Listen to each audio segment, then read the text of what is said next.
Selamat Halo siang, Pak Saudari Chandra, Ensi, salam hebat luar Ibu biasa. Yovita. Salam hebat luar biasa. Baik, oke, saya sharing dulu ya. Oke, selamat siang semuanya. Dan senang sekali siang hari ini kita bisa berjumpa kembali di dalam acara webinar Komunitas Yes. Sukses menjadi reseller di perusahaan kami. Oke, kalau kita lihat temanya, sukses menjadi reseller, tentu sebuah kalimat yang menurut saya penuh dengan optimisme, penuh dengan sebuah kalimat yang memberikan harapan, tentu memberikan sebuah kalimat yang memberikan gambaran akan masa depan. Dan terutama di dalam kondisi pandemi seperti ini. Ya. Kita lihat belakangan hari ini, kalau kita melihat tajuk berita-berita di media massa, pasti diwarnai dengan kemenangan daripada Presiden Biden ya, versus Trump. Ya, terus hubungannya apa dengan sukses menjadi reseller? Kalau secara dampak secara langsung sih tidak ada. Tapi kalau bicara dampak global, kemudian bicara dampak secara makroekonomi, itu pasti ada hubungan. Nah, saya tidak akan membahas secara detail, tapi saya cuma akan membahas secara hal yang secara nggak langsung berdampak. Biden itu berasal dari Partai Demokrat. Sedangkan Donald Trump berasal dari Partai Republik. Kita tahu kalau Partai Demokrat itu selalu di Amerika, itu merupakan sebuah partai yang kalau kita bicara Partai Demokrat, selalu itu identik dengan presiden sebelumnya, yaitu Barack Obama. Partai Demokrat, kalau bagi dunia luar, itu disukai. Kenapa? Karena Partai Demokrat cenderung untuk loyal, bukan pengetatan anggaran. Dan kita tahu, kalau Donald Trump dari Partai Republik, beliau adalah seorang pengusaha. Kalau pengusaha itu beliau berusaha mutar otak caranya gimana supaya produk Amerika itu laku. Nah, kalau produk Amerika laku, otomatis dolar menguat dan otomatis mata uang luar negeri melemah. Biasanya demikian. Tapi sebaliknya, kalau Demokrat biasanya terjadi kesebalikannya. Dolar bisa jadi melemah. Dan negara luar pasti happy. Karena negara luar bisa mengekspor banyak barang ke China. Oke, kenapa saya mau cerita ini sedikit di opening topik sukses menjadi reseller? Karena sedikit banyak kita harus mempunyai wawasan global, dan itu dampaknya apa bagi bisnis kita. Mungkin secara nggak langsung tidak berdampak, tetapi pasti kita sedikit banyak akan mempunyai sebuah dampak bagi perilaku dan kehidupan kita. Angin segar memang bagi dunia luar kalau Joe Biden menang. Tentunya kita sebagai warga negara Indonesia, apakah ikut bersorak-sorai? Ya, bagi yang tahu. Ya, karena secara makroekonomi itu di kuartal ketiga dan kuartal keempat itu pasti akan sedikit banyak berdampak. Nah, mungkin Anda bingung dengan istilah kuartal 3, kuartal 4. Pertumbuhan ekonomi sebuah negara itu memang dianalisa setiap 3 bulanan.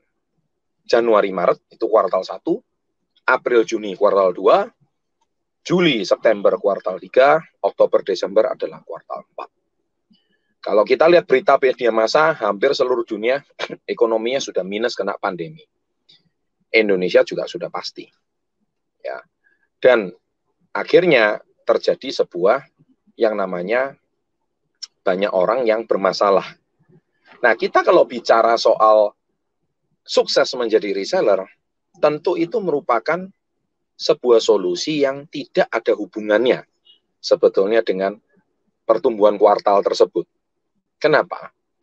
Karena kalau semua warga negara Indonesia, kalau kita bicara ya, hubungannya sama tadi kemenangan Presiden Amerika, kita bicara mari dari skala yang kecil dulu. Kalau seluruh warga negara Amerika bicara soal Demokrat, maka itu sama aja pemerintah tidak menggalakkan manusianya menjadi seorang entrepreneur. Ya, jadi menggalakkan manusianya menjadi mendapatkan santunan negara, BLT begitu. Kalau di bangsa Indonesia, bantuan langsung tunai untuk rakyat kecil. Karena bicara rakyat kecil, mereka pasti mengharapkan BLT. Tapi kalau bicara sukses menjadi reseller, kami nggak mengenal istilah BLT.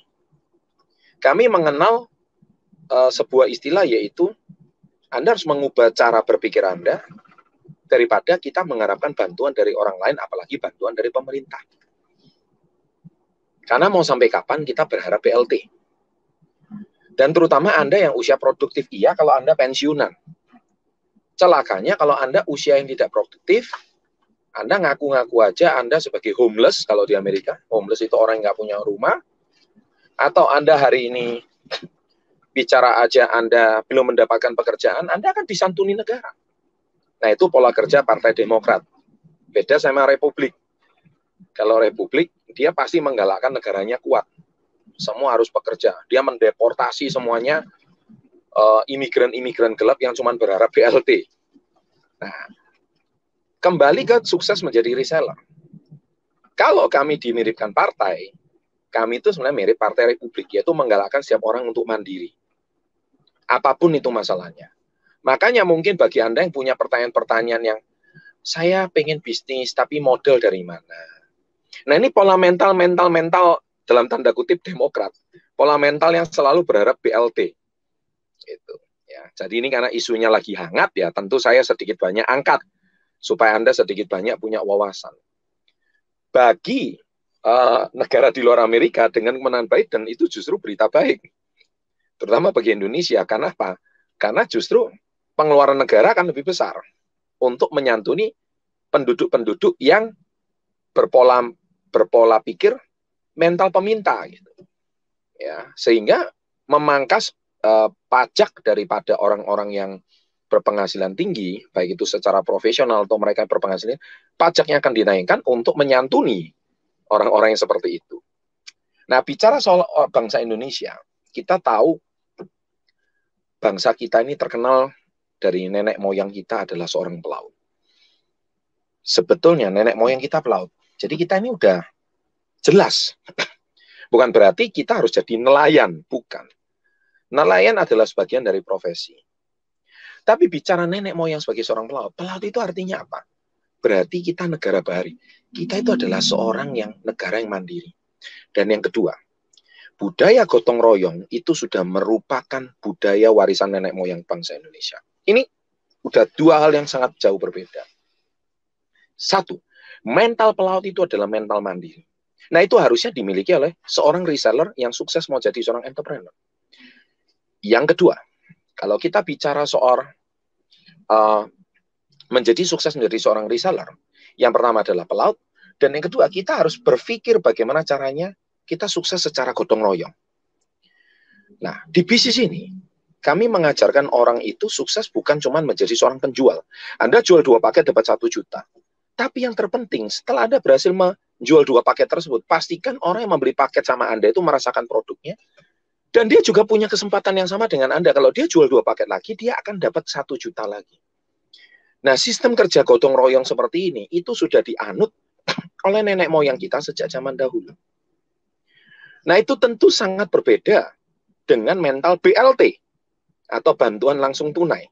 Itu sangat jauh berbeda. Oke, saya setuju BLT bagi mereka yang sudah tua, masuk usia pensiun.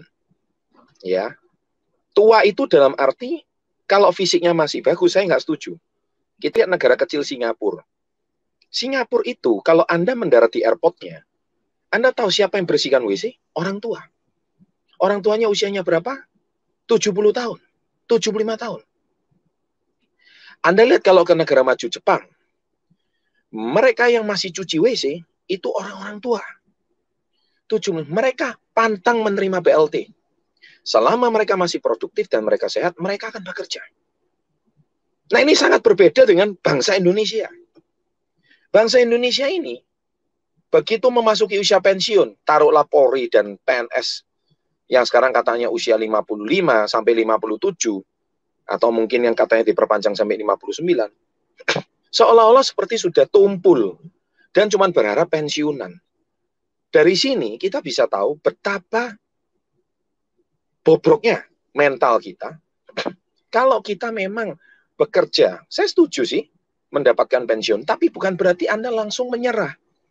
Dan kita sudah sering dengar betapa tidak sedikitnya para pensiunan kita, ketika sudah memasuki usia 59, 60, 65, mereka langsung tumbang. Tumbang itu artinya apa? Mereka terkena stroke, terkena sakit, terkena power syndrome. Artinya mereka itu seperti orang yang tiba-tiba yang awalnya sehat, tiba-tiba sakit. Kenapa? Karena dari awalnya bekerja, tiba-tiba langsung pensiun. Nah, BLT itu cocok untuk orang-orang yang sakit. Cocok untuk orang seperti itu. Tapi tidak cocok untuk kita yang hari ini masih usia produktif. Usia muda, sangat tidak cocok. Dan apalagi dengan alasan tidak punya penghasilan. Tidak punya pekerjaan. Oh my God, saya rasa itu sebuah kata-kata yang seolah-olah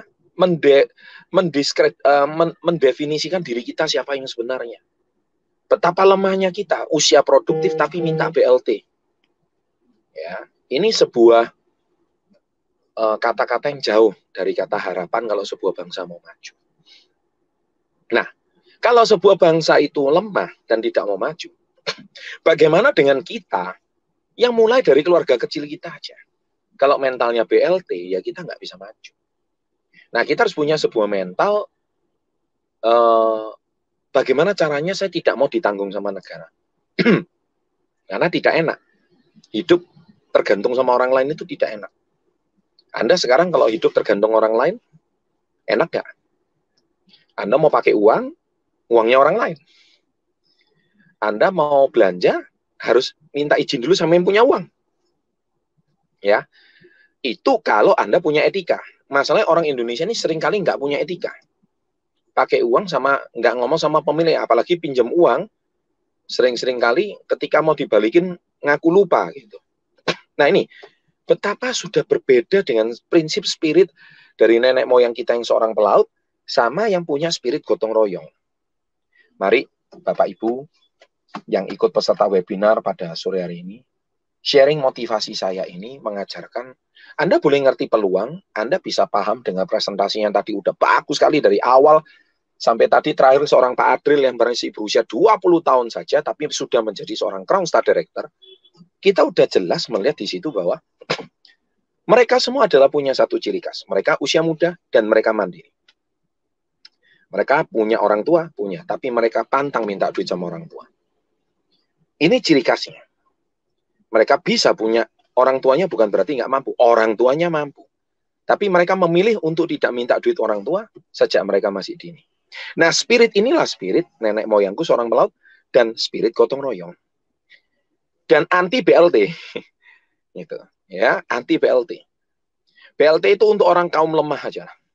Dan itu bukan urusan kamu, urusan pemerintah. Dan maaf, seringkali kaum BLT kadang-kadang nyasar ke webinar kita. Dan dia pasti tersinggung dengan kata-kata saya. Kenapa tersinggung? Ya, pasti karena kata-kata saya dianggap menyentuh ranah emosi mereka.